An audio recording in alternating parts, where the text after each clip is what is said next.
তাআলা আনহু বলেন যে আমি আগে আগে দৌড়তে আরম্ভ করলাম আর নবী আমার সাহাবীদেরকে নিয়ে পিছে পিছে চলতে আরম্ভ করলো হযরতে আবু তালহার বাড়ির উদ্দেশ্যে।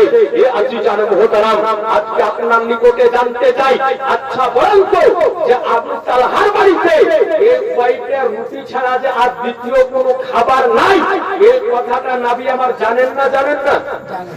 একটু জোরে বলেন না। নবী আমার অবশ্যই জানেন যে আবু তালহার বাড়িতে আর দ্বিতীয় কোনো খাবার নাই।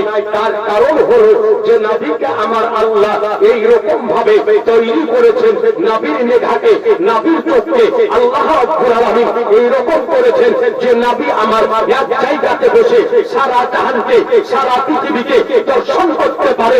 নবী মুস্তাফা ডানে যেমন দেখেন, বামে যেমন দেখেন, সামনে যেমন দেখেন, পেছনে যেমন দেখেন,